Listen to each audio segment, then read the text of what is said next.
What's going on, guys? I'm posting a video today about my nortrac loader because I do get a lot of questions regarding it. What type of modifications can it be used commercial wise?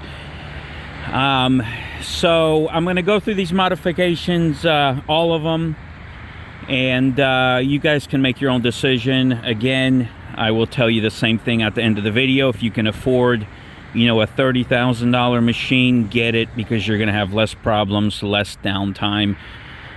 In my position at the time, I could not afford a $30,000 machine, so I bought a $15,000 machine. But a lot of downtime, a lot of modifications to make it commercial wise. All right, so let's go through this. The biggest thing about the machine was the heating issue.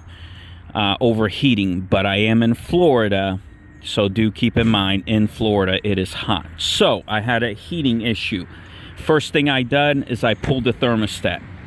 Okay, next, this solved the issue completely, cutting out this back panel, cutting it out and giving the radiator more breathing room, because the air actually gets sucked in, so it wasn't getting enough airflow. But do keep in mind, cutting this panel open, you have to keep your radiator clean. Dust and everything does clog up the radiator. That's one thing. All these rubber boots came off, so the heat would rise and keep it cooler. Okay. Air intake was inside the machine in a canister, sucking hot air in. Brought the air intake out. Tracks were a problem, falling off the tensioner.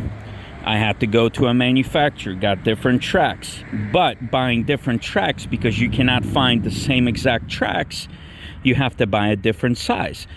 Therefore, you have to modify the tensioner. Okay? Oil fill. Okay, right there, the oil fill. It used to stick out, used to get caught on everything. I had to modify that, cut it, and it's inside now. All right, what else? Oh, here's the other modification. Cut out the panel, put an auxiliary fan in. Heating issue in Florida, big problem. And exhaust. Okay, exhaust. The exhaust that comes in it comes with the machine. It has a little flex tube. The flex tube will break because the machine vibrates too much. That was another modification. Let me see what else I done. Oh, the back. This, very uncomfortable because it is mounted in one place. So I had to modify that. Now it's got springs, makes it more comfortable. So again, listen carefully. If you can afford a $30,000 machine, get the $30,000 machine. You are going to have some downtime with it, of course, but not as much like with this machine. If you're in a position that I was in and can't afford a $30,000 machine, you're going to be stuck doing modification. So hopefully this answers every question. Yes, I learned a lot about the machine. I pretty much know everything about it. But it was a long process. Oh, another thing. When you get the machine, you have to wrap all the hydraulic hoses. Because when they ran the hoses inside the machine, they were all touching. They were rubbing. So I had to put rubber around the rubbing parts of that. So, with it being reliable, it's very reliable, engine-wise. But the mechanical, smaller, you know, moving parts, besides the engine, you're going to have a lot of problems unless you get it, you know, set up with the modifications. So this machine is set up for commercial use now. I do not have any issues with it, but it was a long process.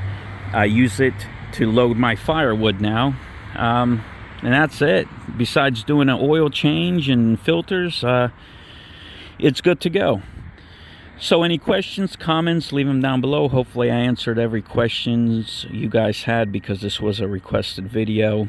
But again, keep in mind, you get this machine, you're going to do modifications, and I'm just being honest. So Good luck. Any questions, shoot them down below and I'll get right to them. Thanks for watching. All right.